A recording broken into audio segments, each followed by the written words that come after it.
በሰባት ዓመቴ እናቴ ሰባተኛው የኢትዮጵያ ንጉሥ አንተ ነህ አለች። When I was just 7 years old, my mother shared a prophecy with me. You will become the 7th Ethiopian king. Her words stuck with me throughout my life. Every action I've taken has been driven by the assumption that one day I would ascend to the throne. Some people in my circle are aware of this aspiration.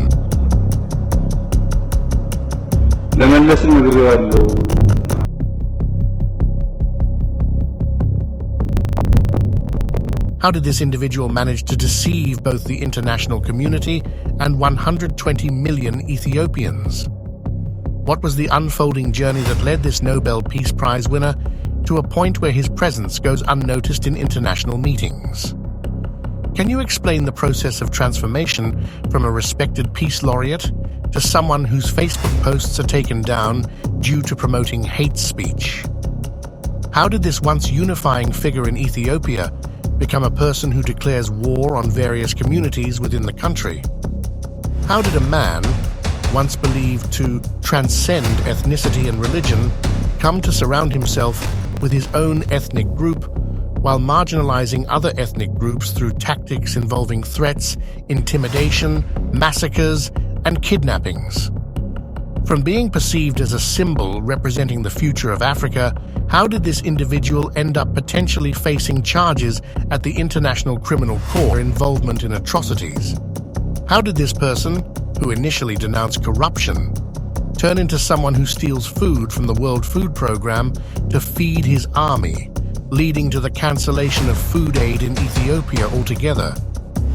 How did the man, initially seen as a beacon of hope for Africa, transcending religious and ethnic affiliations, become someone who built an ethnic-based enterprise, practiced favoritism, and filled every position within the country with his ethnic group, resorting to brutal force to marginalize the remaining 79 ethnic groups?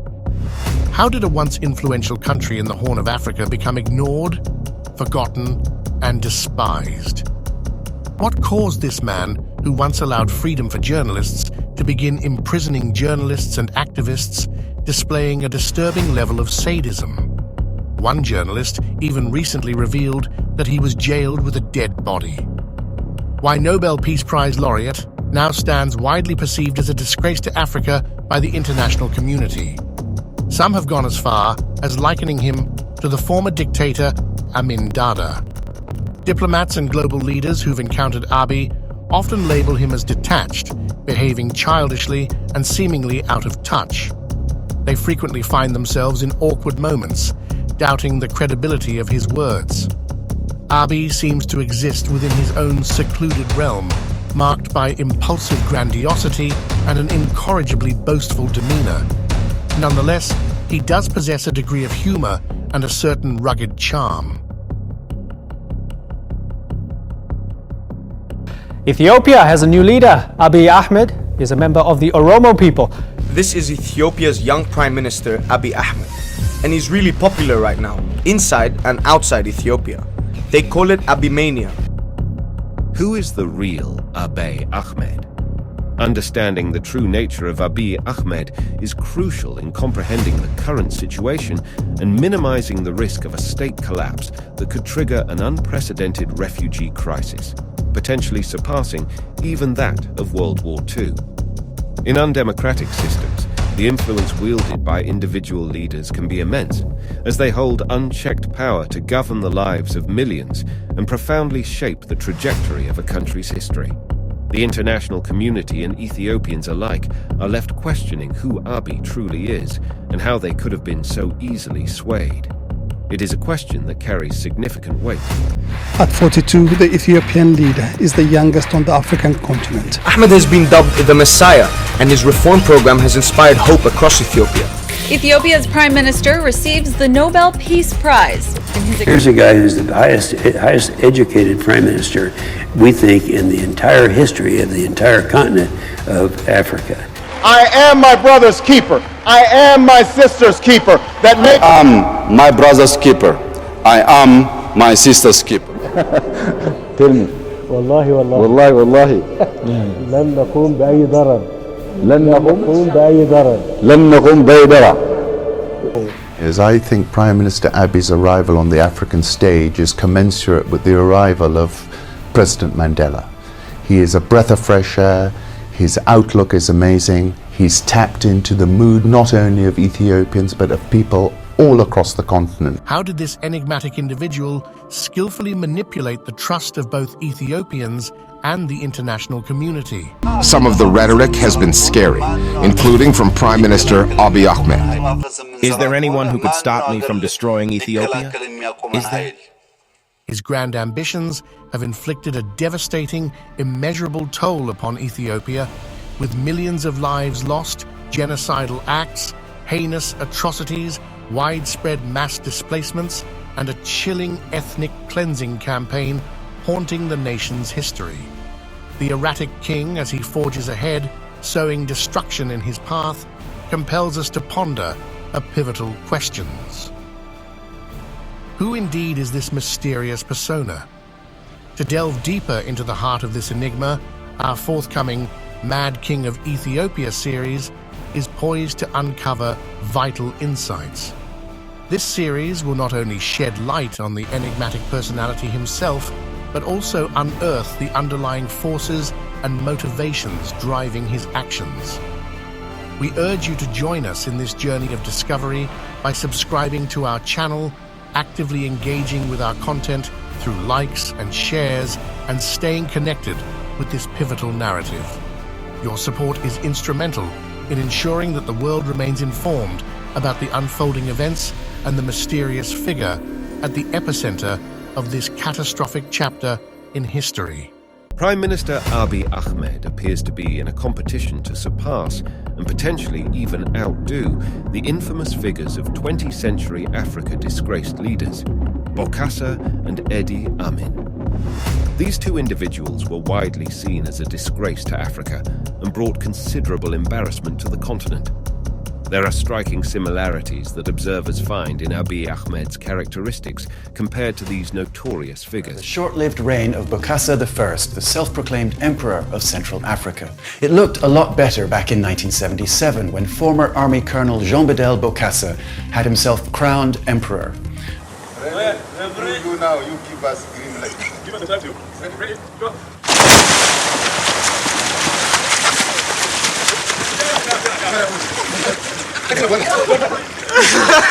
I won. የሚገርም ጎል አስቆጥረው በጨዋታው ሁለት በጨዋታ አንድ በፍጹም ቅጣት ምት ግብ አስቆጥረዋል።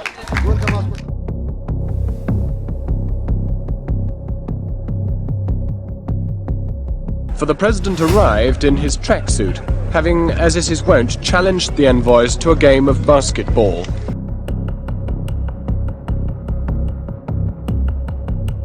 How did this individual consciously proceed to construct a $15 billion palace while the nation was in ruins due to a civil war?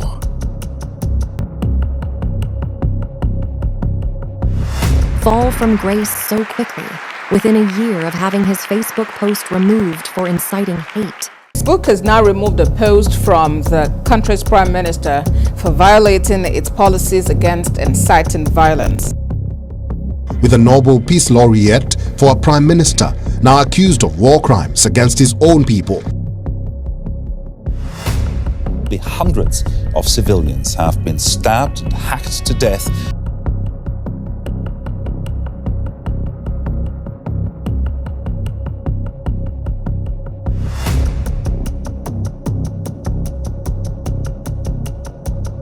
Many survivors of the conflict are already laying the blame at Prime Minister Abiy's feet and making sure the next generation won't forget.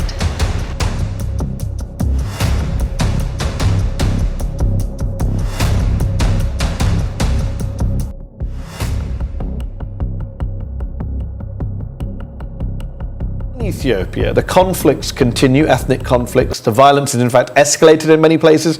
Ethiopia has one of the largest internally displaced populations in the world. Ethiopia has plunged into a state of political crisis. This as the government declared a 6-month emergency in second largest region of Amhara on Friday. What is suspected to have been a drone targeted the town on Sunday morning. Local medics put the death toll at an airstrike in the capital of Ethiopia's Tigray region. Sunday, more than 200 people were killed in Oromia. They were mostly from the Amhara ethnic community. Clashes on the outskirts of the capital, Addis Ababa. The worst affected areas are Burayu and Oromia. Local media are reporting that the attacks are highly organized, targeting ethnic Gamos, Wolayitas, Guragas and Siltes. The death toll is after the violence in recent weeks between Oromo and Somali, which has caused hundreds of deaths.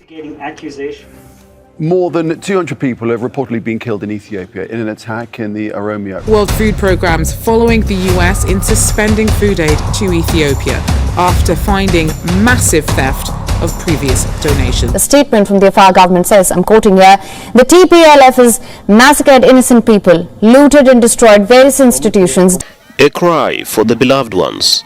Families from the conflict-hit region of Tigray in northern Ethiopia express their utmost pain of losing their beloved ones. Victims of the ongoing civil war between the government and rebel forces from Tigray, both sides committing war crimes. They're using rape as a tool of war. Amnesty International revealed that 70 women have been raped in Ethiopia's Amhara region. The report details shocking accounts of the survivors.